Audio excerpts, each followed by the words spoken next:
and welcome to A Light Chat. It's a short interview series where we talk about all things relevant to lighting. Joining us as always, our resident expert, Frank Grobmeyer. As movie and theater fans, Frank and I are excited to talk to today Jeffrey Smith. He's the owner and president of the Downtown Cowtown at historic Isis Theater in Fort Worth, Texas. Now, cinemas and theaters have undergone a lot during this pandemic, but with the use of innovative technology to reduce the spread of pathogens, the show is back on. So today's topic is how lighting can improve environments. So let's learn more from Jeffrey Smith. So welcome, Jeffrey Smith, to the show. It's nice to meet you. Can you tell us a little bit about your background and how it is that you came to be the president and owner of the Isis Theater? Well, first of all, Meredith, thank you for having me. I really appreciate the opportunity to spend some time talking with you today about what we're doing and the different things that are happening for us. I've been involved in theaters for over 30 plus years. I've been doing it either as front of the camera, behind the camera, on stage, behind the stage, actor, director, producer, what have you, for as long as I can remember. I've also been involved in education for a long time as well. And got to a point about 5 years ago that I came across this historic theater that was just left alone and needed to be restored. It was a historic landmark in the city of Fort Worth, and I just felt compelled that it needed to be done. And my wife and I decided to jump in full bore, both feet, jumped in there and decided to tackle this huge task. And it's taken us about 4 to 5 years to get it completely done. Because my wife and I had reached a point, we had both, she was a long time educator, 25 years.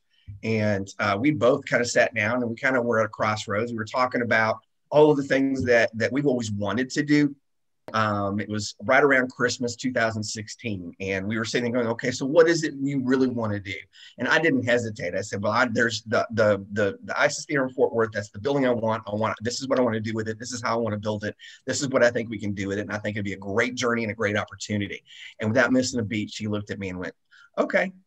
The theater's got a really interesting backstory, but you've also modernized it, and it has a cool story too, because you not only do classic movies, which I guess is a little interesting for most theaters today, and then you do a live venue in the evening. So tell us a little about what you're doing now. Cool. Absolutely. The theater itself was originally built in 1914. So when you talk about a rich history, it's gone through several transformations through the years, because it had burned down in 1935 and they refurbished it and built it as one of the largest theaters in Fort Worth. It was a single screen movie house. When we looked at what we wanted to accomplish with this space, we wanted to make sure that we still stayed true to that 1920s, 1930s feel. So still having that large screen, which we do have, which is a 37-foot screen. It's massive. But we expanded the stage so that we could turn it into a live performance venue as well. And we have everything on our slate, from comedians and entertainers to musicians to theatrical performances. It really runs the gamut and gives us the opportunity to introduce the city of Fort Worth to a lot of different art forms. We really did work with the Historic Commission to try to make sure that we stayed as historically accurate to the building as possible, but we wanted to make sure we brought it forward to the 21st century, so that we were making sure we're plugging in everything that really does make it safe and secure for our patrons. You said it was a 4 to 5 year process. Yes, it was. And it did have an impact on us. We thought at the beginning of the pandemic, we were a little bit blessed. We thought, okay, there's not a lot of traffic going around. And because it is such a historic transformation of the building, it's very extensive on the construction side.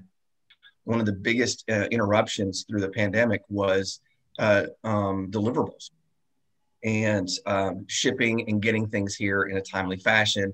It just sort of stretched our timeline a little bit longer than what we originally anticipated. Obviously made things a little more costly in a few areas. How did the lighting impact you? I mean, you were able to use some of the modern conveniences of LEDs with the this still the Absolutely. classic? And I think that's a great question. And that's one of the first things that we really looked at first when we started designing the space. I've designed several theaters before, and I'm not sure how familiar both of you are with actual live theater performance spaces. But when you start putting the original type of lighting instruments in there, you're looking at instruments that have 575 to 1,000 watts per instrument that you're hanging within the space. That takes a lot of juice. You're looking at baking steaks on stage, really literally, with the amount of heat that is coming off of those instruments. But the technology has been fascinating. We've saved a significant amount of energy and power due to the fact that all of the new instruments, they're very technologically advanced. They've moved to LED, so they're much, much cooler. They're much, much more versatile, meaning that I can have one instrument that does a multitude of colors. A company called Krypton has actually created a UVC light that actually is safe for patrons to be in the room. And so we've got 4 of those installed in our main theater, and they're located up on our ceiling, and they rotate through on time. But we've probably got the cleanest, safest space anywhere. It's amazing what it does, and it makes us feel a whole lot better, because when we're talking to our patrons about making sure that we are still following COVID protocols and being common sense, we are able to add in that one added element that says we have the safest, cleanest environment for you to come and sit in. And it makes it easier for us to clean as well, because we're not really having to fog every single time we show a film. We no longer have to do that. We can actually allow the sterilization to happen, wipe everything down, and we're good to go. What's been the reaction from the patrons knowing that you have that technology in place? Every single person that's coming in feels much more comfortable. They're like, this really makes us feel better, knowing that you guys have gone the extra mile to make sure that that we're safe, that we feel comfortable being here. Not only do they get to absorb this beautiful space, knowing that there's these extra elements that are in there, it doesn't detract from that retro feel at all. You can't even tell that they're there. See, and I imagine when you walk into an old theater, it smells kind of musty, but I would assume yours smells like probably a doctor's office. So clean. But it does. It actually, I mean, some people will say they walk in, it just has that new car smell. So I did have somebody come in and say it has a new theater smell. So I'm like, that's good. And that's what it should stay that way. And it probably will for a very long time, just because of the process of that cleaning that we're doing. When it came to getting them installed, for any other theater that may be considering that type of technology, what was the installation process like? Was it time-taking? It really was not that time-consuming at all. And the install was phenomenally fast. I mean, it was literally, I mean, these guys know what they're doing. I'll give a shout out to Cloud Industries for that, because those guys, they came in and probably had them installed within, less than a couple of hours. I mean, literally being able to get up onto a scaffolding, setting it up in between our seats, didn't hit any of our seats. We were able to get them up because they were right over our aisles. I have 2 aisles, and we did 4 units. When we start a movie and it goes into its pre-show, it goes into the previews, it goes into the actual movie. It's part of the cycle. Electrically, it's plugged in so that when the movie starts, during the previews, it's on. Once the previews are off, it goes off, the movie runs, and then towards the end of the movie, it kicks back on again. It runs for about 20 minutes. That's all it really needs in order to really sterilize the room. And we do that regularly throughout the day. And it's very inobtrusive. I mean, you don't even know that it's there. You don't even know that it's been plugged into your system. Well, congratulations on opening. And I'm absolutely sure it'll be all worth all the hard work. Thank you, Frank. And I'm sure you're a wonderful addition to that great area in downtown Fort Worth.